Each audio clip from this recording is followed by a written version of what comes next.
Donald Trump being quoted, smart people don't like me and they don't like what we talk about. And me agreeing was not on my fucking 2025 bingo card, but neither has literally anything that's happened in 2025 been on my bingo card.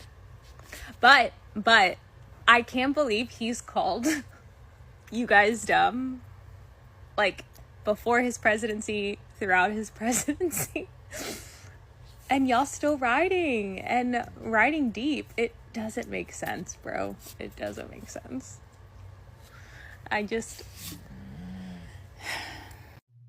Hey y'all, good morning. You know how we keep hearing those MAGA regret stories? Well, I came across one last night that tickled me. Listen, so this man, he has a brother, and his brother has over $100,000 in student loan debt. But his parents are diehard MAGA. They voted for syphilitic Sid, not once, not twice, but all 3 times, y'all. 3 times. Anywho, now the Supreme Court, you know what we're talking about.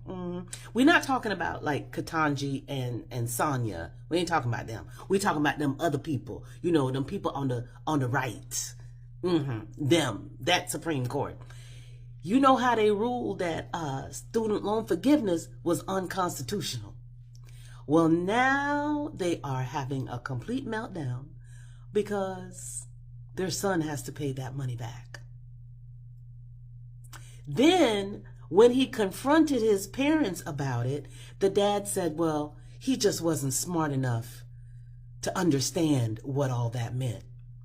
Yeah, because remember the other day I told you that Sid said smart people don't like him. Now, that student loan forgiveness is gone, and they have to pay back the student loan. Now the daddy's mad because they ain't got it. Okay. I don't understand how the people do the research after the test. But, okay, y'all have a good day. This example of MAGA's double standard on free speech is almost unbelievable. You have to see this with your own eyes. So on August 15th of this year, Olivia says hate speech is still free speech. Cry about it. Then one day ago, she says, I feel like a Karen with the amount of calls I've made to employers. Anyway, back at it again today. She then went on Newsmax and said, I've contacted over 706 employers and delegated hundreds of other submissions to people who offered to help. I will not stand for the vile, hateful comments made about Charlie Kirk and his wife. But I'm confused because just 1 month ago, she was defending hateful comments towards other people. What changed? It's very clear the MAGA crowd only cares about free speech when they agree with it. But this guy pointed out something that I think is true as well, saying normally when a civil rights leader passes away, their supporters spend days reciting their greatest quotes and preachings. So it's notable that the right has devoted the past 2 days to trying to get Olive Garden waitresses fired for critical TikToks while avoiding his body of work. To finish off here, he once said it was a mistake to pass the Civil Rights Act in 1964. He called Martin Luther King Jr. awful and said he was not a good person. He's also demonized the LGBTQ plus community multiple times and defended stoning them. And he also, of course, said the Second Amendment is worth the amount of people that lose their lives to firearms. Keep in mind, he's saying that while firearms are the #1 reason children pass away in this country. All these MAGAs screaming and crying in their cars with their backward baseball caps, yelling, this is it, this is war, we ride at dawn to wear a Cracker Barrel.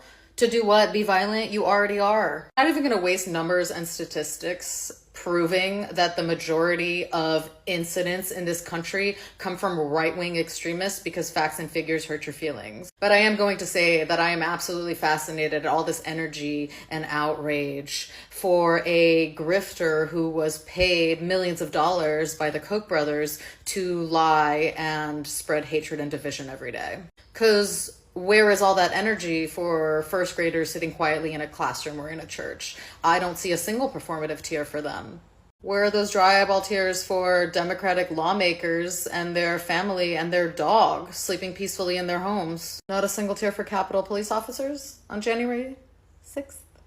No, but now it's very convenient for you because now you get to put all of your energy into hating one half of the country instead of putting your energy into where it should be going, which is like, for example, you're all losing your farms just so a company that Couchboy invested in can buy them up on the cheap. And the orange clown that you worship is all over those files and all over a very disturbing birthday book. Meanwhile, this regime that you have given up everything for is promising you transparency while playing directly in your face. Because the orange clown is sitting there just this morning at a memorial with what can only be described as very severe stroke face. He can barely keep his eyes open. And meanwhile, this regime releases a very bizarrely edited and very suspiciously AI-looking video of the orange clown suddenly sitting there speaking very coherently about this tragedy. I personally would be outraged by that. But I didn't vote for this. And while you were so conveniently outraged, let me remind you this happened in a very red state with very loose laws where you can conceal and carry in a school. We did not do that. While you all twist yourselves into pretzels, wanting to believe that all of the people that you hate support what happened, let me remind you it's not relevant. Because at the end of the day, Charlie supported what happened. And so do you. Let's take a gander at a Trump Truth Social. This is a long one, so buckle in. All right. Today, I have the great honor of bringing a $15 billion defamation and libel lawsuit against the New York Times, one of the worst and most degenerate newspapers in the history of our country, becoming a virtual mouthpiece for the radical left Democrat Party. I view it as the single largest illegal campaign contribution ever. Their endorsement of Kamala Harris was actually put dead center on the front page of the New York Times, something heretofore unheard of. Ooh, Donnie's learning new words. The Times has engaged in a decades-long method of lying about your favorite president, me, my family, business, the America.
We need to have a serious conversation about what constitutes free speech.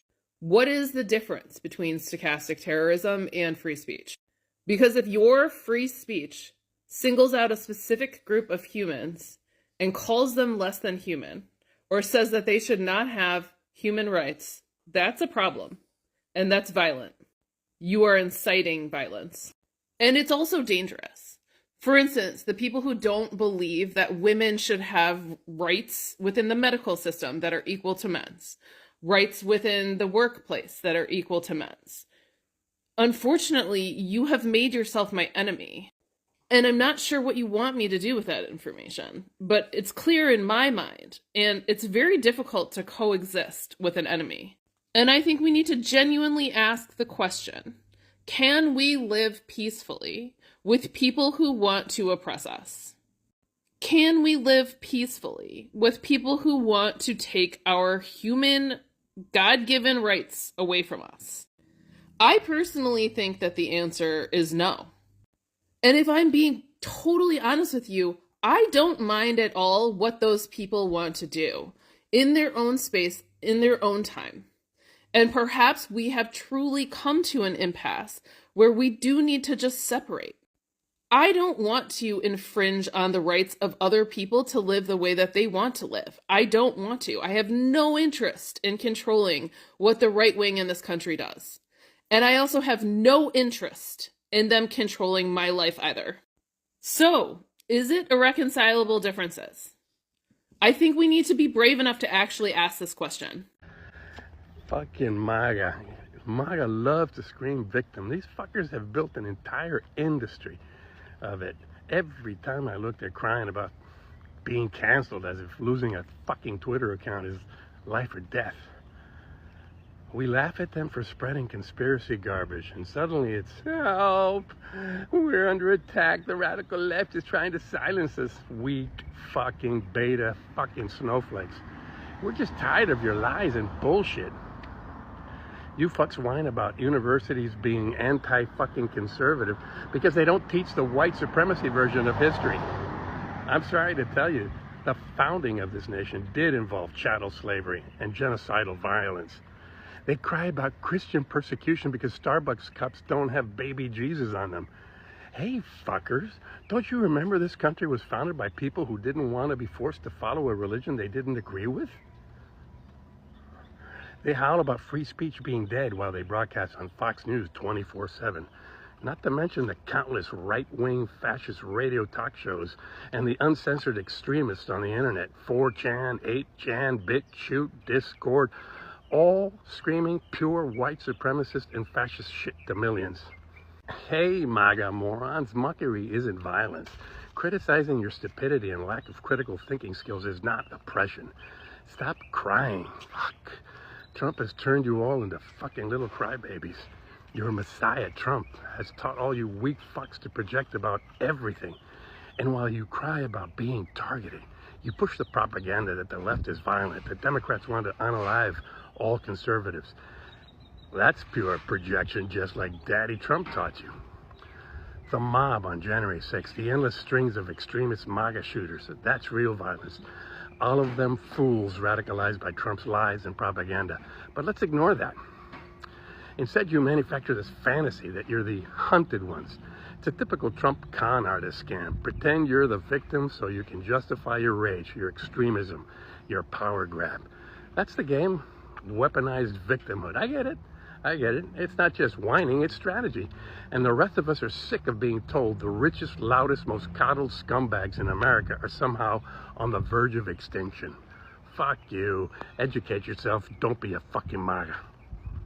Okay, Trump. What's going on here? Because given your current track record, this is not aligning. But let's go over it and see how we can put these pieces together. Get your thinking caps out. He just said in a press statement that he wants to, or he is going to sign an executive order to uphold and protect free speech of the American people. Well, that sounds good. Where's the catch? He outed media outlet Twitter, saying they have an unprecedented liability shield based on the theory that they are a neutral platform in which they are not. His words. He added to this, saying because they have this unprecedented liability shield, they are able to have an editor with a viewpoint and only allowing what their viewpoints are, and they are not neutral, meaning that a lot of us are censored, as we know. Now, is he really talking about Twitter, or is he talking about that alarm clock app? Anywho, so this will be done under Section 230 of the Communications Decency Act. And within this executive order, he's also including that the FTC prohibit deceptive acts of commerce, which resides in Section 5 of the Federal Trade Commission. Now, while this all sounds good and gravy, and I'm all for it, and I think several platforms could be reviewed and wouldn't hurt if they abided by these new rules, you have to think about who he is. He never says or does anything that doesn't directly benefit him and his teammates in a certain way. So, did he wake up on the right side of the bed this morning and decide to do the right thing? Is this love bombing before or after the event to soften the blow? Or is this a ruse for something worse that's coming? Are we being set up? Is it now, hey, we know that people are being censored, and I'm just theorizing here, okay? Is this like, we know that people are being censored and we want to know who really thinks what so that when we do the house cleaning, we know where to tackle first? I'm just thinking out loud here. Put your thoughts in the comments. Why are y'all so angry? You have the White House, you have both houses of Congress, you have a... I will tell you why they are so mad. It is because we are not going anywhere. I am Robert People, and I am running for Congress for Florida's District 15. If you can donate anything, please go to my bios, the links in my bios, or go to peopleforcongress.com. Now back to this.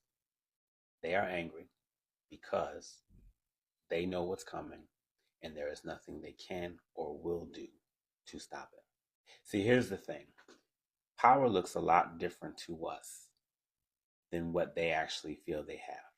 See, to us, it looks like they have all this and they're able to do all this stuff. But the problem with that for them is that they're constantly chasing power. And you know what happens when you chase power? It runs. That's the reason it seems like every 5 minutes almost we're seeing or hearing from them that they're doing something else, whether it's cheating here, whether it's fixing this, whether it's putting this out here, putting that out there, doing whatever. This is because they're not comfortable with the power they have, so they have to continue to try to get more. Now, obviously, just them having this kind of power to do all of what they're doing is problematic for a variety of reasons. However, also keep in mind that where they are and having all this power is like carrying glass. Now, we all know what it feels like to carry glass around, right? You're always worried that you're going to drop it, it's going to shatter, and you won't have that very thing you were just carrying. That is how fragile this power is right now. We're looking at it as far as quantity goes, how much they're able to do. But when you look at how much they're trying to get more, all they're worried about is stacking power as much as they can because they're so worried every single day about losing it. This is why they are angry. And Charlie Kirk just made that worse for them. Because, of course, as they all so desperately wanted the shooter to have been someone from the left, they found out that, as the saying goes, the call came from inside the house. It was one of their own. And remember, they were already dodging us, avoiding us, hiding us. Mike Johnson had them completely leave DC because they were so afraid of dealing with us, especially with these Epstein files and so forth. That was before all of this. So do you really think that one of their own doing this to Charlie Kirk makes them feel any safer? I mean, they wouldn't be safe either way if it was someone from the left. But does this help them? Absolutely not. On top of that, this person did this to Charlie Kirk supposedly because Charlie Kirk was not extreme enough for him, and because he mentioned at one point that he thought they should release the Epstein files. So while Republicans were already licking Trump's boots and trying to do everything to appease him and so forth, now the question is, will it be enough? See, if it was someone on the left, they could just carry on as usual. But now it is, are we doing enough? Are we pleasing him enough? Will he lose, faith in us and decide to have us knocked off too? And Trump himself created this environment for them. So they already are looking over their shoulders all day, every day. This did not make that any better. That's not having power. And if that's not enough to accept, look at what Utah's governor said about the whole situation. And I'm looking at my screen now to get the exact quote. Utah Governor Spencer Cox said, in quote, For the last 33 hours, I was praying that if this had happened here, it wouldn't be one of us who murdered Charlie Kirk. Somebody there from another state, somebody came from another country. It's sadly that the prayer was not answered the way I had hoped for. Wow. Now, this governor decides to stand behind a podium. He decides to speak into a microphone, and he mentions prayer, but not, I'm praying for Charlie Kirk's soul. I'm praying that he didn't suffer. I'm praying that, perhaps it was swift, whatever. I'm praying for his wife. I'm praying for his little boys. I'm praying for, how the country responds to this. But he says, I pray that it wasn't one of us. That is where his focus was, because he knows what it means if it had been, which we now know it was, one of them. When will one of them be next?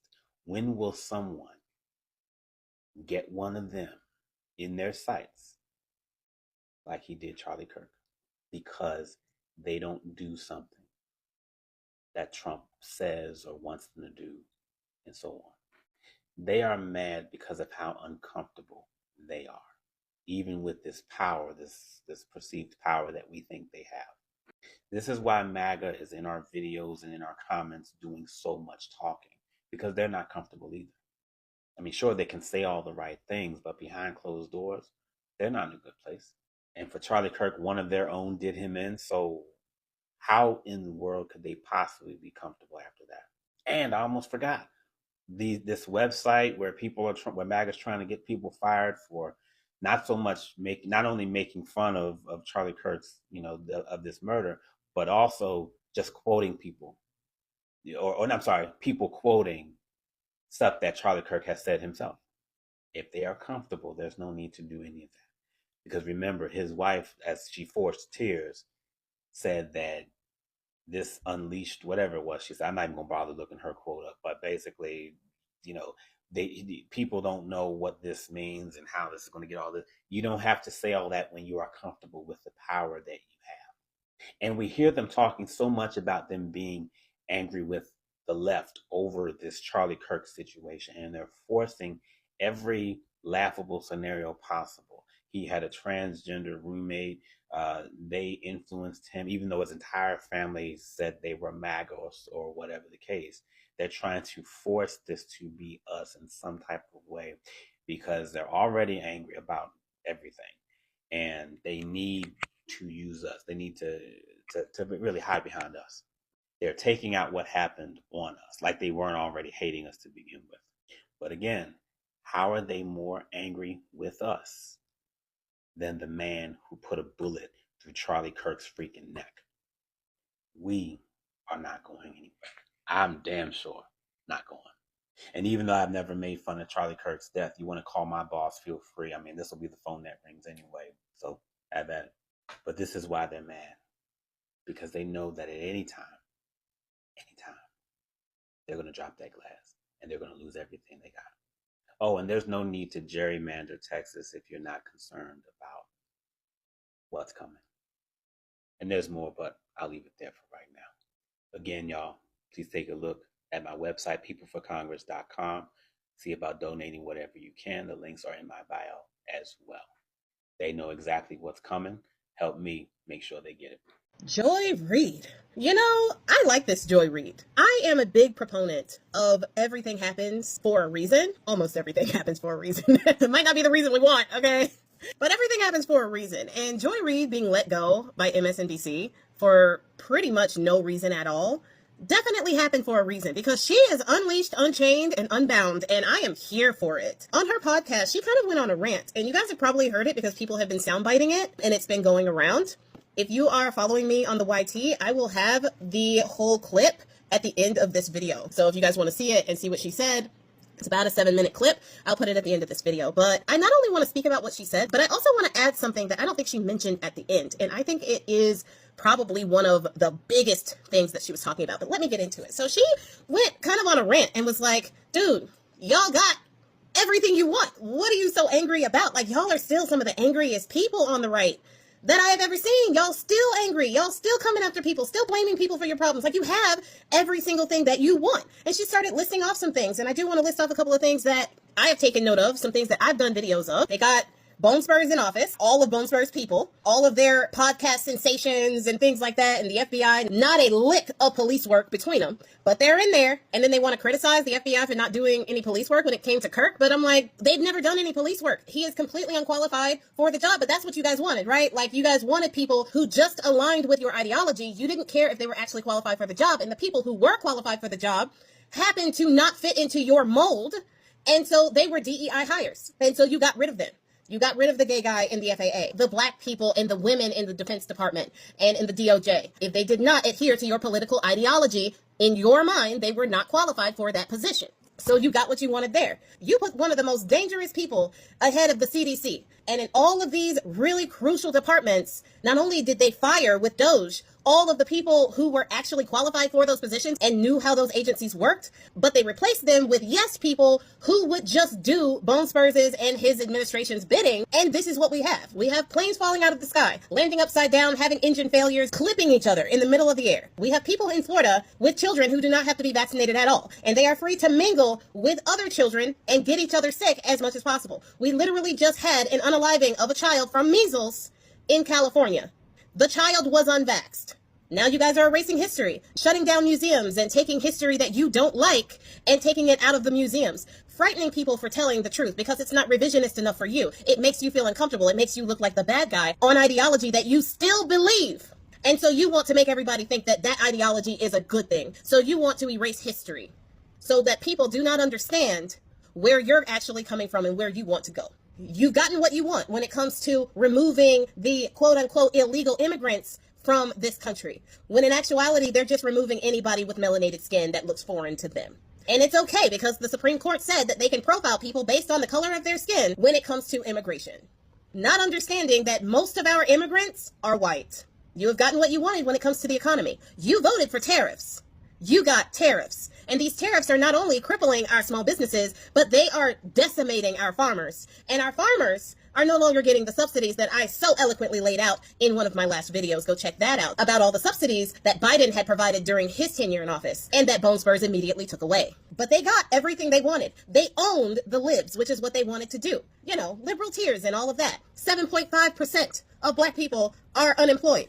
That's what they wanted. It doesn't matter that the overall unemployment has also gone up. But I'll get back to that later. All of these things they said they wanted. All of these things is what they voted for. And when people are down in my comments, that's what they say. Yeah, Bone Spurs is standing on business. And I like everything that he's doing because he, X, Y, and Z, nothing that actually puts money in their own pocket. It's just stuff that hurts other people. But I digress. But then Joy Reid in her rant got to the meat of it. She said that the reason why these MAGA, these people on the right who have gotten literally everything that they wanted, are so angry still is because we still don't want them in our spaces. We are not going to capitulate to them and tell them that they did a good job or that they were right about everything. We're still fighting. We're still lifting up our voices. And new voices, like mine, which didn't start until January 20th, are starting to come out. And MAGA doesn't really like that. MAGA thought that if they won and they hurt us bad enough, that we were going to somehow give in and tell them that they were right about everything. That's not how that works. We still don't want you in our spaces. As you cry about not being invited to cookouts or having your family cut you off, there's a reason for that. You're toxic, and we don't want you in our spaces. We also don't want your fake and unheard prayers.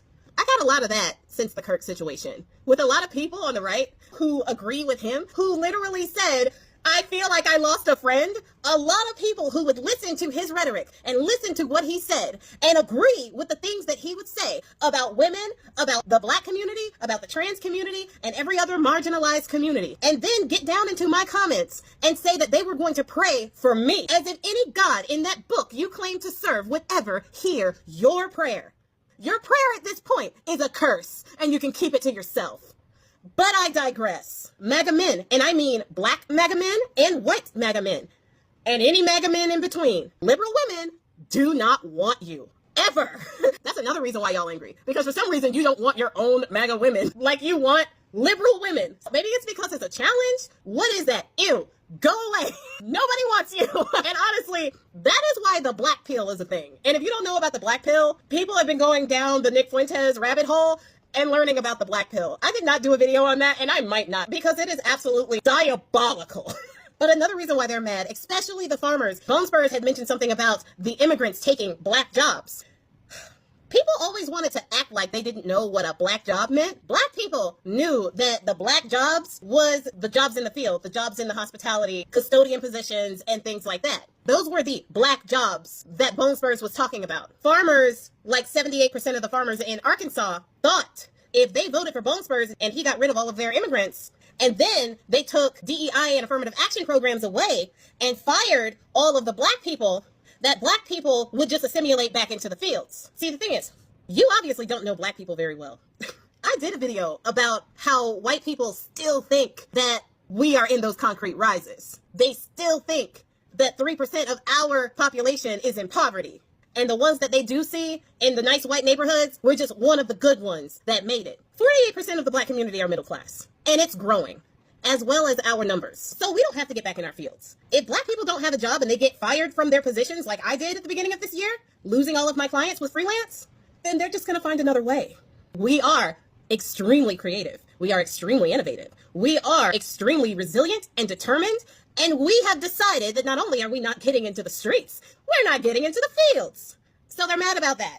But I think there is something else that they are really super mad about that is a little bit more below the surface. They got everything that they wanted. They got the people in the positions. They got the person at the top of the ticket. They got everything they wanted. And they thought, because they were told that they were going to start feeling more relief, that they were going to get rich, have money, be on top. They thought that if they voted for a guy like Bone Spurs and they followed the ideology of a person like Kirk, they would be on top again. They thought that they were going to be invited to the party. And a lot of them right now are figuring out that they've been duped. They were tricked into voting for somebody who is only using them to usurp power. And now they are losing the things in their life. They've lost their families because their families don't want to talk to them. Their farms, in many cases, their homes in some cases. They're out of a job too. They lost those government contracts that they had. So now they are hurting more because prices are going up because of tariffs. I still have that video coming out.